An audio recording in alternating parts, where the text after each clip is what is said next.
नमस्कार। भारत के employment landscape में आज़ादी के बाद का शायद सबसे बड़ा बदलाव आ चुका है।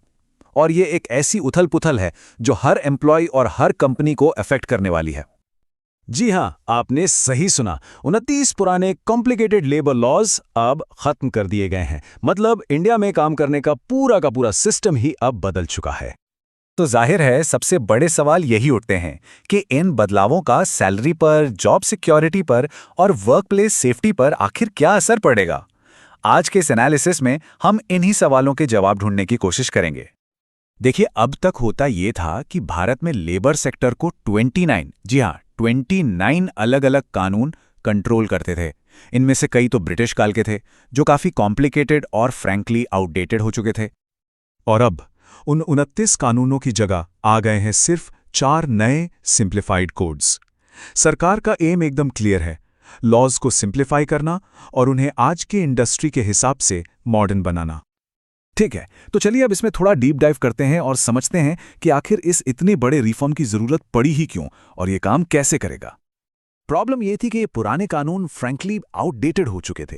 मतलब एक कानून दूसरे पे ओवरलैप करता था और ये आज की इंडस्ट्री के लिए बिल्कुल भी प्रैक्टिकल नहीं थे। इससे बिजनेस करना बहुत मुश्किल हो रहा था। तो गवर्नमेंट का सोल्यूशन क्या था? ये 4 नए कोड्स। ये कोड्स अब भारत के लेबर मार्केट का नया फाउंडेशन है।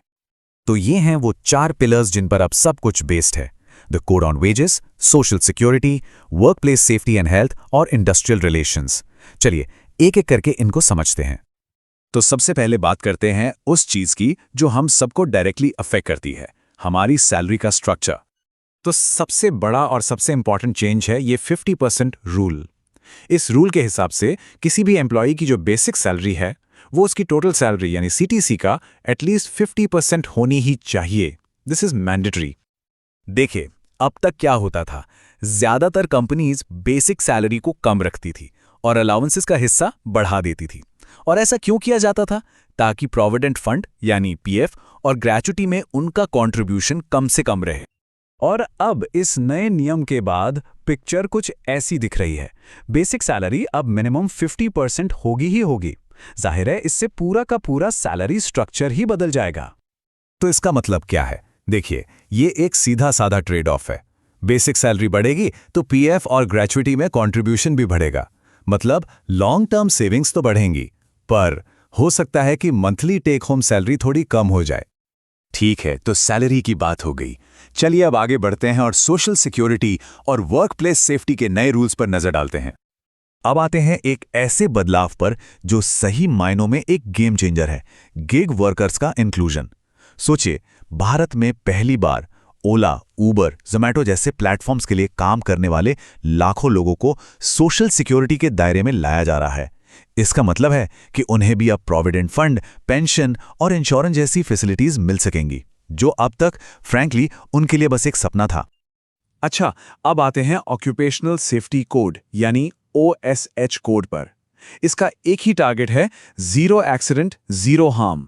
मतलब काम करने की जगह पर कोई एक्सीडेंट ना हो और किसी को कोई भी नुकसान ना पहुंचे।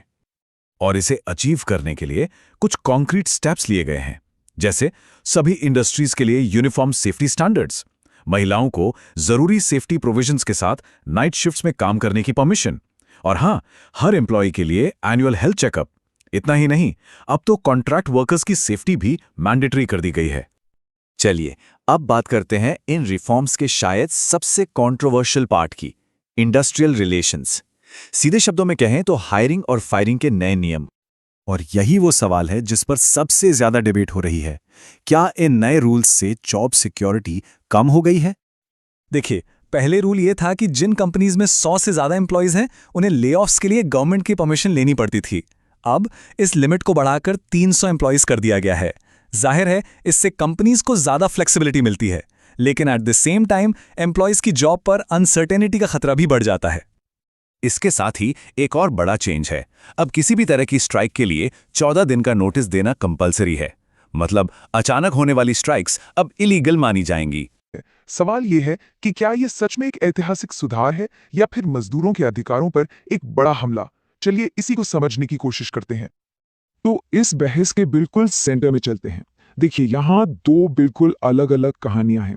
एक तरफ सरकार है जिसका कहना है कि ये सुधार देश के डेवलपमेंट को नई स्पीड देंगे। वहीं दूसरी तरफ है ट्रेड यूनियन, जिनका मानना है कि ये तो मजदूरों के उन हक पर सीधा हमला है जो उन्होंने सालों की लड़ाई के बाद हासिल किए थे।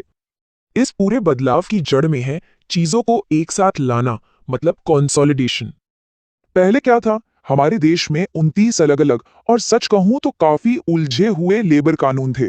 अब उन सब को मिलाकर सिर्फ 4 नए कोड बना दिए गए हैं। तो अब सवाल उठता है कि ये बदलाव आखिर है क्या? सरकार का तर्क सीधा सा है। उनका कहना है कि इससे पुराना उलझा हुआ सिस्टम आसान हो जाएगा। इससे ईज ऑफ डूइंग बिजनेस बढ़ेगा, मतलब देश में कारोबार करना आसान होगा और इंडस्ट्री को ग्रोथ मिलेगी। जहां सरकार इसे भविष्य का कदम बता रही है, ट्रेड यूनियनों का कहना है कि ये तो हमें पीछे की तरफ ले जाने वाला कदम है, एक बहुत बड़ी छलांग है, पर पीछे की ओर। सरकार इस बदलाव को एक और नजरिए से पेश कर रही है। उनका कहना है कि हम औपनिवेशिक मानसिकता यानी कॉलोनियल माइंडसेट से बाहर निकल रहे हैं। ये जो पुराने कानून थे वो इंस्पेक्टर राज को बढ़ावा देते थे और आज के बिजनेस के हिसाब से बहुत सख्त थे। लेकिन यूनियनों का इस पर एक बहुत जोरदार जवाब है। यूनियनें कहती हैं कि आप जिन कानूनों को औपनिवेशिक बता रहे हैं वो असल में औपनिवेशिक सरकार के दिए हुए नहीं हैं, बल्कि ये वो अधिकार हैं जो उपनिवेशवाद के खिलाफ लड़कर जीते गए थे। ये दशकों के संघर्ष का नतीजा है। और trade union leader Amarjeet Kaur का ये बयान उनके इसी डर को साफ साफ दिखाता है। उनका मानना है कि ये सुधार नहीं है, ये तो हमें 100-150 साल पीछे ले जाने की कोशिश है। एक तरह से जो 100 सालों में हासिल किया वो सब मिटाने की कोशिश। अब आते हैं एक सबसे बड़े विवाद पर, और वो है काम के घंटों को लेकर, मतलब 8 घंटे के वर्क डे का जो स्टैंडर्ड है उस पर छिड़ी बहस। देखिए, नए कोड्स में क्या है, अब एक दिन में 12 घंटे तक काम कराया जा सकता है। हाँ, हफ्ते में टोटल 48 घंटे ही रहेंगे, लेकिन यूनियनें कहती हैं कि ये तो 8 घंटे काम, 8 घंटे आराम और 8 घंटे परिवार वाले ग्लोबल स्टैंडर्ड पर सीधा सीधा हमला है। इससे वो बैलेंस बिगड़ जाएगा। काम के घंटों के अलावा एक और बहुत बड़ा मुद्दा है, और वो है नौकरी की सुरक्षा, मतलब जॉब सिक्योरिटी। ये भी एक बड़ा टकराव का पॉइंट है। चलिए समझते हैं कि इससे कैसे फर्क पड़ता है। देखिए, पहले अगर किसी कंपनी में 100 से ज्यादा कर्मचारी हैं तो उन्हें छटनी या ले ऑफ के लिए सरकार से पूछना पड़ता था। अब ये लिमिट बढ़ाकर 300 कर दी गई है। यूनियनों का कहना है कि इससे करीब 70% कंपनियां इस नियम से बाहर हो गई, मतलब अब वो आसानी से लोगों को नौकरी पर रख सकती हैं और निकाल भी सकती हैं। एक तरह का हायर एंड फायर कल्चर।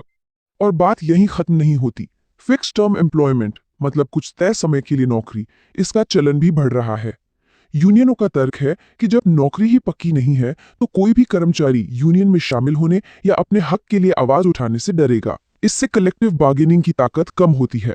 सवाल ये उठता है कि भारत के लाखों गिग वर्कर्स जो ऐप बेस्ड या प्लेटफॉर्म पर काम करते हैं, उनके बारे में इन नए कोड्स में क्या है। अब यहाँ पर मामला बहुत दिलचस्प हो जाता है।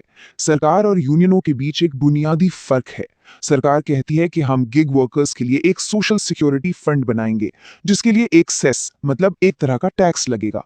लेकिन यूनियनें कहती हैं नहीं, हमें फंड नहीं चाहिए, हमें वर्कर यानी श्रमिक का दर्जा चाहिए। और ये दर्जा इतना जरूरी क्यों है? क्योंकि वर्कर के दर्जे के साथ ही न्यूनतम वेतन, काम के तय घंटे, यूनियन बनाने का हक, ये सारे कानूनी अधिकार अपने आप मिल जाते हैं। और इस पूरी बहस को इस नजरिए से भी देखना जरूरी है कि भारत में 90% से ज्यादा वर्कफोर्स असंगठित क्षेत्र में है, मतलब वो लोग जिनके पास पहले से ही बहुत कम कानूनी सुरक्षा है।